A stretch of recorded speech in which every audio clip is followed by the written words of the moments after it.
Roberto Gil, qué gusto. Buenos días. Buen día, Ciro. Buen día, Manuel. Oye, pues antes de entrar a otros temas, lo que viene ahí en este periodo legislativo, la Guardia Nacional, en fin, una reflexión sobre el tema de la prisión preventiva, la dureza del gobierno. Hoy otra vez el presidente López Obrador se fue, hizo una crítica muy dura contra el Poder Judicial, pero pues estamos llegando a momentos de definiciones, Roberto, en el tema de la prisión preventiva oficiosa. Buen día. Buen día, Ciro. Sin duda, es un momento de definiciones. Acabamos de escuchar el testimonio de Rosario Robles, que estuvo 3 años en la condición de prisión preventiva oficiosa, justificada, perdón, a pesar de que el delito que se le imputaba y que los elementos no eran suficientes para poder terminarle esta medida cautelar. Creo que la discusión en la Suprema Corte es de la mayor relevancia, Ciro. Generalmente se suele pensar que la prisión preventiva es una suerte de pena anticipada. Lo es, pero yo creo que en realidad es una suerte de pena sin juicio. ¿Quién le devuelve a Rosario Robles los 3 años que estuvo en la cárcel sin ir a juicio? ¿Quién le devuelve a quienes hoy están debatiendo su caso en la Comisión en la Corte Interamericana de Derechos Humanos después de estar 17 años en una reclusión cautelar sin juicio?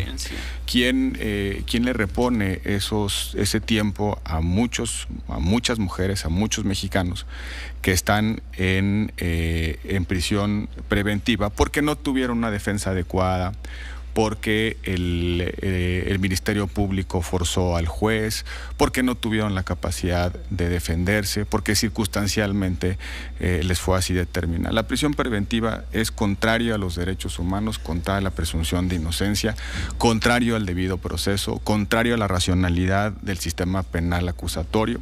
Desafortunadamente, de la prisión preventiva lo que sabemos es que se ha utilizado como un mecanismo para crear percepción de eficacia en la impartición de justicia. La gente, cuando ve a una persona en prisión preventiva, siente que ya se hizo justicia en su caso. Cuando vemos a una persona que está acusada de corrupción, si ya le determinó un juez la prisión preventiva, la percepción es que en efecto tenía culpabilidad y ya está pagando las consecuencias de eso, cuando es todo lo contrario. ¿Qué está pasando en nuestro país, Ciro? Cuando se modificó el modelo acusatorio, el nuevo sistema de justicia penal, se redujeron los estándares, los mínimos probatorios para poder iniciar un procedimiento ante un juez. Lo que queríamos es sustituir la averiguación previa por una investigación tutelada por un juez. Por eso la audiencia inicial o de vinculación a proceso solo se requiere presentar datos de prueba y algunos indicios que te hagan suponer que la persona participó en ese ilícito. No tiene que acreditar más el Ministerio Público y no tiene que razonar más el juez. ¿Por qué? Porque lo que el sistema quiere es que el acusado y las víctimas estén bajo una investigación tutelada por el juez para que se defiendan los derechos de uno y otro y se garantice la igualdad de armas. ¿Qué pasó en nuestro país? Dado ese estándar bajo para la judicialización, como lo llamamos, la ampliación irracional de los delitos susceptibles de prisión preventiva oficiosa, más algunos criterios para determinar la prisión preventiva justificada, lo que está provocando es que quien es judicializado termina en alguna modalidad de prisión preventiva. Y desde ahí se generan todo tipo de coacciones e inducciones. Ciro, hoy se está poniendo... ¿Crees que se va a imponer? Mira, hay una discusión técnica compleja en la Corte y esa discusión técnica es: ¿se puede inconstitucionalizar una parte de la Constitución?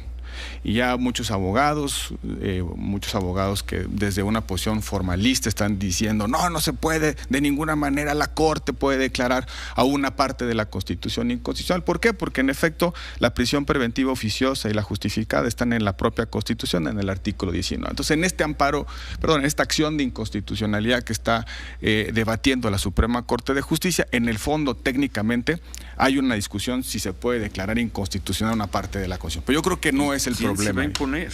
Bueno, se necesitan 8. Se necesitan 8 votos. Por eso,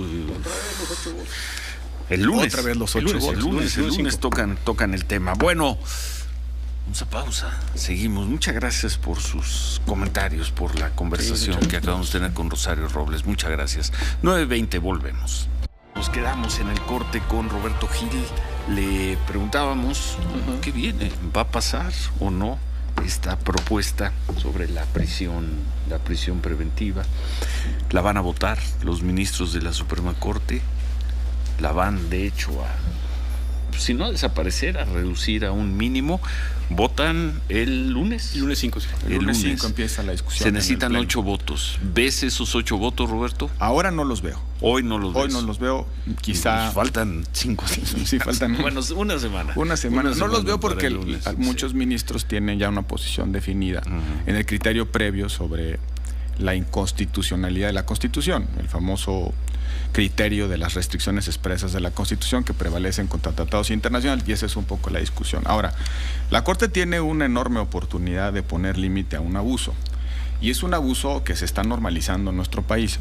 Si antes se torturaba para investigar, hoy se dictan prisiones preventivas para inducir a los detenidos a los criterios de oportunidad. Yo leí con mucho detalle el informe Ayotzinapa, quisiera hacerte un comentario ahorita. Sí, ahora. Pero también el presidente de la República desde la mañanera ya dice, acójanse un criterio de oportunidad. Gente que está detenido, ¿no? Acójanse un criterio de oportunidad. Lo decía Rosario Robles, pues, al parecer también se lo sugirieron. Sí. Imputa al de arriba, inventa pruebas para poder evadir o poder resolver tu libertad y generar la percepción, insisto, de combate a la corrupción y combate a la impunidad. Entonces ahora la prisión preventiva te sirve de tenaza, no solamente para crear esta percepción de combate a la impunidad, sino también para inducir testimonios. En el caso de Ayotzinapa, ahí en el informe se da cuenta de graves acontecimientos, hechos de tortura. Pero ¿por qué no nos preguntamos si en estos 8 años que han pasado desde los primeros testimonios no hubo también otras delaciones o entrevistas o testimonios que han sido inducidos 8 años después por estos beneficios, criterios de oportunidad o delaciones premiadas? Ahí se dice en el informe en varias ocasiones que se les ofreció criterios de oportunidad a quienes estuvieron detenidos o a personas que pudieron haber tenido cercanía en los hechos. ¿Hasta qué grado, Ciro, Manuel, la prisión preventiva está siendo utilizada para forzar a que ciertas personas presten testimonio? Te pregunto. Ahí está el caso de Lozoya, por ejemplo, lo hemos platicado muchas veces. Está el caso del propio Juan Collado en prisión, de pronto aparece denunciando unos ciertos hechos y de repente esos hechos no se prueban. ¿Por qué? Porque y es muy humano pensar que la gente quiere recuperar su libertad, y máxime cuando está bajo un proceso. Decía hace un momento que la gran perversión de nuestro sistema es que se requieren muy pocas pruebas para iniciar un procedimiento ante el juez para judicializar, y a partir de eso se generan muy altas probabilidades de que te dicten una prisión preventiva. Un magistrado de la Corte Interamericana de Derechos Humanos le preguntaba al perito en la audiencia, oiga, ¿es posible que solamente por la denuncia por un delito de los que están señalados en el artículo 19, una persona se puede ir automáticamente a la prisión preventiva?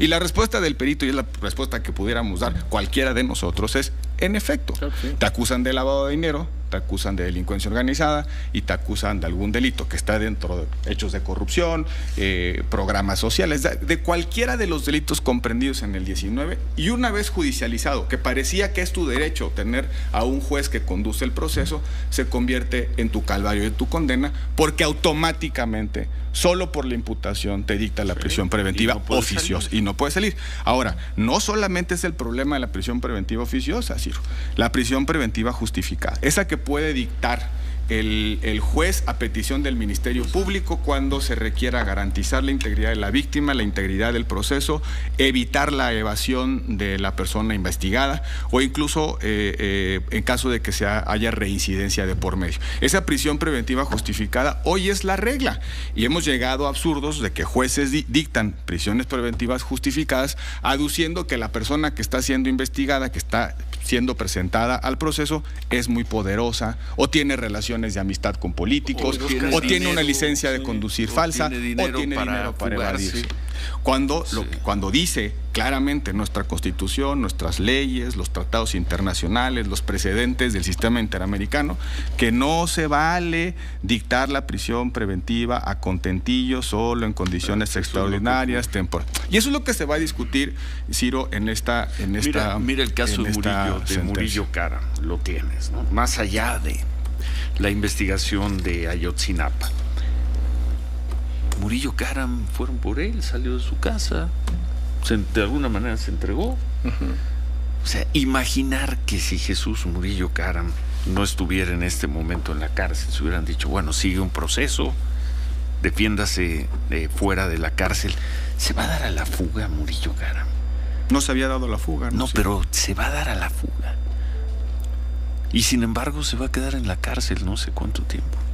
En fin. Entonces no ves los 8 votos. Ahora no los veo. Ojalá los ministros hagan una reflexión. Sé que técnicamente es problemática la decisión, el precedente es problemático. ¿Tú cómo votarías? No, yo sin duda por la inaplicación del 19 de la Constitución. Ahora, yo leo algunos comentarios de abogados y constitucionalistas diciendo, ¿cómo la Corte va a declarar inconstitucional una disposición de la propia Constitución? Oiga, el mundo ya cambió. Canadá, la Corte Constitucional canadiense lo hace. En el 2008, Turquía, la Corte Constitucional turca declaró inconstitucional una reforma constitucional que amenazaba el Estado laico porque habían levantado la prohibición, o mejor dicho, habían impuesto la prohibición de exigir el uso de las burkas en los espacios públicos y en las escuelas. La Corte Constitucional turca invalidó, inconstitucionalizó una reforma constitucional que violaba el principio de laicidad, la libertad de credo, etcétera. Esto no es algo anormal. Desde una posición formalista, sí, pues si el poder revisor de la Constitución cambia la Constitución, nadie puede cuestionarla. Yo creo que hay que hacernos cargo que en 2011 el poder revisor de la Constitución, esos órganos que juntos cambian la Constitución, tomó una determinación estructural y fundamental. Incorporamos a nuestro sistema jurídico los derechos fundamentales, los derechos humanos consignados en tratados internacionales, con todo lo que ello implica. Y en el sistema interamericano de derechos humanos hay larga tradición que establece que la prisión preventiva en su modalidad oficiosa, muy grave porque es la automática, y la justificada solo es en caso excepcional, extraordinario, temporal y cuando con base en elementos suficientes para poder sacrificar la presunción de inocencia. ¿Sí? Cuando se presentó lo que es nuestro actual sistema de justicia penal, si mal no recuerdo, tú eres presidente del Senado. Y creo que fue un evento importante allá donde estaba el presidente Peña Nieto, Castillo de Chapultepec, por ahí. Y bueno, había muchísimos abogados, gente de gobierno. No, lo que pasa es que ese fue cuando se inició ya la transición formal al nuevo modelo de justicia penal con la entrada en vigor del Código Nacional de Procedimientos Penales. Después de 25 largas. ¿Te imaginamos que tantos años después estaríamos en esa circunstancia? No, Manuel, la verdad es que es sorprendente. Mira, yo participé en las discusiones del modelo de justicia penal, en el modelo de derechos humanos, nuevo modelo, y en la construcción del Código Nacional de Procedimientos Penales.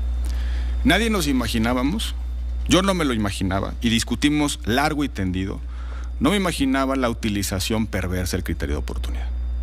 El criterio de oportunidad era un mecanismo que tenía la autoridad para hacer más eficiente su persecución.